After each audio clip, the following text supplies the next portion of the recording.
ನಮಸ್ಕಾರ ವೀಕ್ಷಕರೇ, ಪ್ರತಿಧ್ವನಿಗೆ ಸ್ವಾಗತ. ಇರಾನ್, ಇಸ್ರೇಲ್ ಹಾಗೂ ಅಮೆರಿಕ ನಡುವಿನ ಯುದ್ಧದ ಪರಿಣಾಮದಿಂದಾಗಿ ಜಾಗತಿಕವಾಗಿ ತೈಲ ಕ್ಷೇತ್ರದ ಮೇಲೆ ಯಾವೆಲ್ಲ ಪರಿಣಾಮಗಳು ಬೀರುತ್ತಿವೆ, ಎಷ್ಟರ ಮಟ್ಟಿಗೆ ತೈಲ ಕ್ಷೇತ್ರ ಅಪಾಯದಲ್ಲಿದೆ ಅನ್ನೋದನ್ನು ಈ ವಿಡಿಯೋದಲ್ಲಿ ತಿಳಿಯಲು ಪ್ರಯತ್ನಿಸೋಣ.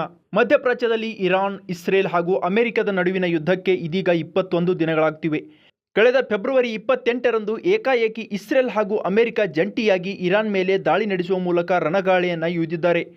ಇದಾದ ಬೆನ್ನಲ್ಲೇ ಇರಾನ್ನ ಸರ್ವೋಚ್ಚ ನಾಯಕರಾಗಿದ್ದ ಅಯತುಲ್ಲಾ ಅಲಿ ಖಮೇನಿಯನ್ನು ಹತ್ಯೆಗೈದ ಅಮೆರಿಕ ಇದಕ್ಕೆ ಇಸ್ರೇಲ್ ಸಹ ಸಾಥನ್ನು ನೀಡಿತು.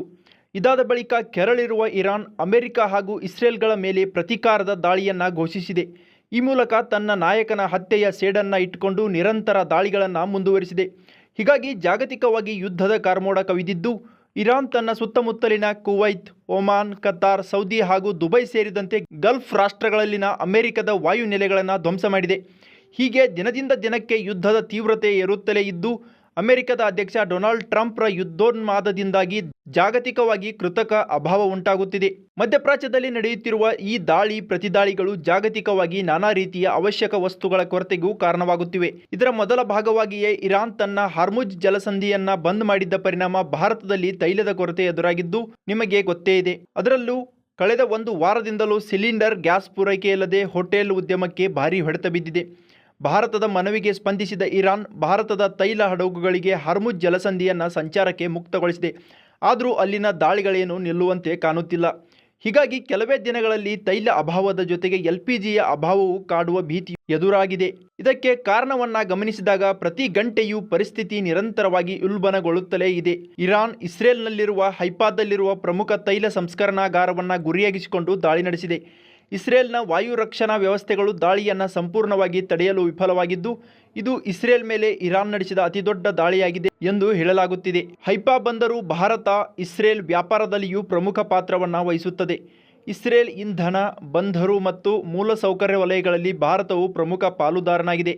ಹೀಗಾಗಿ ಹೈಫಾ ತೈಲ ಸಂಸ್ಕರಣಾ ಘಟಕವು ಇಸ್ರೇಲ್ನ 50% 60% ಸಾರಿಗೆ ಸೇರಿದಂತೆ ಇತರ ವಲಯಗಳಿಗೆ ತೈಲ ಪೂರೈಕೆಯನ್ನು ಮಾಡ್ತಿತ್ತು.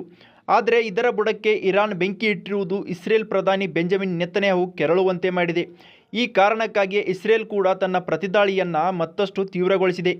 ಅಲ್ಲದೆ ಅಮೆರಿಕ ಹಾಗೂ ಇಸ್ರೇಲ್ ಸಖ್ಯ ಬೆಳೆಸಿರುವ ಕತಾರ್ ಮೇಲೂ ಇರಾನ್ ಮಿಸೈಲ್ ಹಾಗೂ ಡ್ರೋನ್ ದಾಳಿಯನ್ನು ನಡೆಸಿದೆ. ಅಲ್ಲಿನ LNG ಗ್ಯಾಸ್ ಘಟಕದ ಮೇಲೂ ಭೀಕರ ಅಟ್ಯಾಕ್ ಮಾಡಿದ್ದು, ಇದರಿಂದ ಕತಾರ್ನಿಂದ ಭಾರತಕ್ಕೆ ರವಾನೆಯಾಗುತ್ತಿರುವ ಅನಿಲಕ್ಕೂ ದೊಡ್ಡ ಪ್ರಮಾಣದ ಹೊಡೆತ ಬೀಳುವ ಆತಂಕವೂ ಎದುರಾಗಿದೆ. ಇನ್ನು ಮುಖ್ಯವಾಗಿ ವಿಶ್ವದ 17% ನೈಸರ್ಗಿಕ ಅನಿಲ ಪೂರೈಕೆಯ ಕಾರ್ಯವನ್ನು ಕತಾರ್ನ ಇದೊಂದೇ ಘಟಕ ಮಾಡುತ್ತಿದ್ದುದು ವಿಶೇಷವಾಗಿತ್ತು. ಈ ಮೂಲಕ ಜಾಗತಿಕವಾಗಿ ಅನಿಲ ಪೂರೈಕೆಯ ಮಹತ್ವದ ಕೇಂದ್ರವಾಗಿ ಇದು ಪರಿಣಮಿಸಿತ್ತು. ಮುಖ್ಯವಾಗಿ ನೋಡಬೇಕಾದ್ರೆ ವಿಶ್ವದ ಅತ್ಯಂತ ದೊಡ್ಡ ನೈಸರ್ಗಿಕ ಅನಿಲ ಘಟಕದ ಮೇಲಿನ ದಾಳಿಯಿಂದ ಕತಾರ್ಗೆ ವಾರ್ಷಿಕವಾಗಿ ಸುಮಾರು $20 ಬಿಲಿಯನ್ ಆದಾಯಕ್ಕೆ ನಷ್ಟವಾಗುವ ಆತಂಕವು ಕಾಡ್ತಾ ಇದೆ. ಇನ್ನೊಂದು ಪ್ರಮುಖ ವಿಚಾರವನ್ನು ನೋಡಬೇಕಾದ್ರೆ ಈ ರಾಸ್ ಲಫಾನ್ LNGಯ ಮೇಲಿನ ದಾಳಿಯಿಂದ ನೈಸರ್ಗಿಕ ಅನಿಲ ಪೂರೈಕೆಯಲ್ಲಿ ಭಾರೀ ವ್ಯತ್ಯಯವಾಗಲಿದೆ.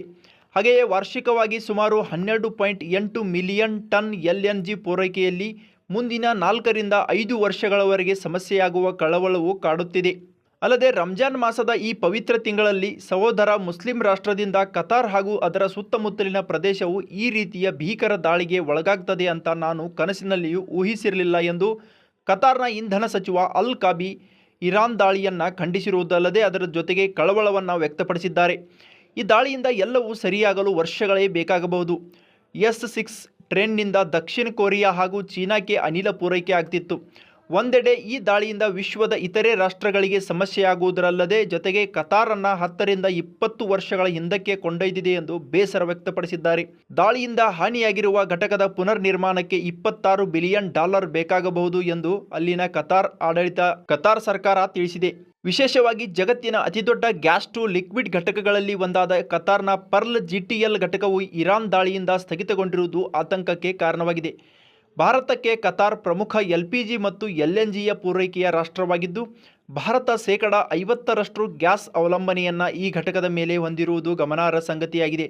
ಹೀಗಾಗಿ ದಿನ ಕಳೆದಂತೆ ಭಾರತದಲ್ಲಿ ಗ್ಯಾಸ್ ಅಭಾವ ಇನ್ನಷ್ಟು ಉಲ್ಬಣವಾಗುವ ಸಾಧ್ಯತೆಗಳು ದಟ್ಟವಾಗಿವೆ.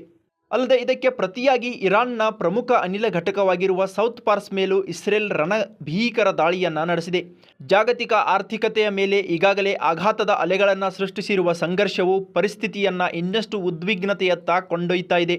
ಪಶ್ಚಿಮ ಏಷ್ಯಾದ ಇತರ ಭಾಗಗಳಲ್ಲಿನ ಇಂಧನ ಮೂಲಸೌಕರ್ಯವನ್ನು ಗುರಿಯಾಗಿಸಿಕೊಂಡು ಇರಾನ್ ತನ್ನ ದಾಳಿಯನ್ನು ಮುಂದುವರಿಸಿದೆ. ಹೀಗಾಗಿ ನಿರಂತರ ದಾಳಿಗಳ ಪರಿಣಾಮವಾಗಿ ಜಾಗತಿಕವಾಗಿ ತೈಲ ಬೆಲೆಯಲ್ಲಿ ಏರಿಕೆಯಾಗುತ್ತಲೇ ಇದೆ. ಈ ಸೌತ್ ಪಾರ್ಸ್ ಅನಿಲ ಕ್ಷೇತ್ರದ ಮೇಲಿನ ವಿಧ್ವಂಸಕ ದಾಳಿಯಿಂದ ಸಾಕಷ್ಟು ನಷ್ಟವಾಗಿದೆ. ಇರಾನ್ ಇಸ್ರೇಲ್ ಮೇಲೆ ಮಾತ್ರವಲ್ಲದೆ ಗಲ್ಫ್ ರಾಷ್ಟ್ರಗಳಲ್ಲಿನ ಇಂಧನ ಘಟಕಗಳನ್ನೇ ಗುರಿಯಾಗಿಸಿ ದಾಳಿ ಮಾಡುತ್ತಿದ್ದು, ಸೌತ್ ಪಾರ್ಸ್ ದಾಳಿಗೆ ಪ್ರತಿಕಾರವಾಗಿ ಕತಾರ್ನ ರಾಸ್ ಲಫಾನ್ LNG ಗ್ಯಾಸ್ ಸೌಲಭ್ಯದ ಮೇಲೆ ದಾಳಿ ನಡೆಸಿದೆ. ಇನ್ನು ಕುವೈತ್ನಲ್ಲಿರುವ ಮೀನಾ ಅಬ್ದುಲ್ಲಾ ಸಂಸ್ಕರಣಾಗಾರ ಹಾಗೂ ಮಿನಾ ಅಲ್ ಅಹ್ಮದಿ ಸಂಸ್ಕರಣಾಗಾರಗಳನ್ನು ಗುರಿಯಾಗಿಸಿ ಇರಾನ್ ತನ್ನ ದಾಳಿಯನ್ನು ನಡೆಸಿದೆ. ಅಷ್ಟೇ ಅಲ್ಲದೆ ಸೌದಿ ಅರೇಬಿಯಾದ ತೈಲ ಮೂಲ ಸೌಕರ್ಯಗಳನ್ನೇ ಅತಿ ಹೆಚ್ಚಾಗಿ ಗುರಿಯಾಗಿಸುತ್ತಿದ್ದು, ಮ್ರೇಪ್ ಸಂಸ್ಕರಣಾಗಾರ, ರಾಸ್ ತನೂರಾ ತೈಲ ಘಟಕ, ದುಬೈನ ರುವಾಯಿಸ್ ಸಂಸ್ಕರಣಾಗಾರ ಸಂಕೀರ್ಣ ಹೀಗೆ ಹಲವು ದೇಶಗಳ ಇಂಧನ ಮೂಲ ಸೌಕರ್ಯಗಳ ಮೇಲೆ ಇರಾನ್ ತನ್ನ ದಾಳಿಯನ್ನು ಮುಂದುವರಿಸಿದೆ. ಇನ್ನು ಪ್ರಮುಖವಾಗಿ ನೋಡಬೇಕಾದ ವಿಚಾರವೆಂದರೆ, ಹೀಗೆ ದಿನದಿಂದ ದಿನಕ್ಕೆ ಏರಿಕೆಯಾಗುವ ಯುದ್ಧದ ತೀವ್ರತೆಯು ಜನಸಾಮಾನ್ಯರ ಜೀವನದ ಮೇಲೆ ಭಾರೀ ಪರಿಣಾಮಕ್ಕೂ ಕಾರಣವಾಗ್ತಾ ಇದೆ. ಬಹುಪಾಲು ಇಂಧನ ಹಾಗೂ ಗ್ಯಾಸ್ ಪೂರೈಕೆಯಲ್ಲಿ ಗಲ್ಫ್ ದೇಶಗಳನ್ನು ನಂಬಿರುವ ಭಾರತಕ್ಕೆ ಈ ಎಲ್ಲ ಘಟನೆಗಳು ಮುಂದಿನ ಅಪಾಯದ ಸೂಚನೆಯನ್ನು ಈಗಾಗಲೇ ನೀಡ್ತಿವೆ. ಭಾರತದ ನಗರಗಳಿಂದ ಹಳ್ಳಿಗಳಿಗೂ ಈ ಯುದ್ಧದ ಎಫೆಕ್ಟ್ ತಟ್ಟಿದ್ದು, ಗ್ಯಾಸ್ ಸಹವಾಸವೇ ಬೇಡ ಎಂದು ಜನರು ಸೌದೆ ಒಲೆಗಳತ್ತ ಮುಖ ಮಾಡುವ ಅನಿವಾರ್ಯ ಸನ್ನಿವೇಶ ಸೃಷ್ಟಿಯಾಗಿದೆ. ಹೀಗೆ ಯುದ್ಧ ಮುಂದುವರಿದರೆ ಜಾಗತಿಕವಾಗಿ ಸಮಾಜದ ನಾನಾ ಕ್ಷೇತ್ರಗಳು ತಮ್ಮ ಕಾರ್ಯಾಚರಣೆ ಸ್ಥಗಿತಗೊಳಿಸುವ ಭೀತಿಯನ್ನು ಎದುರಿಸುತ್ತಿವೆ.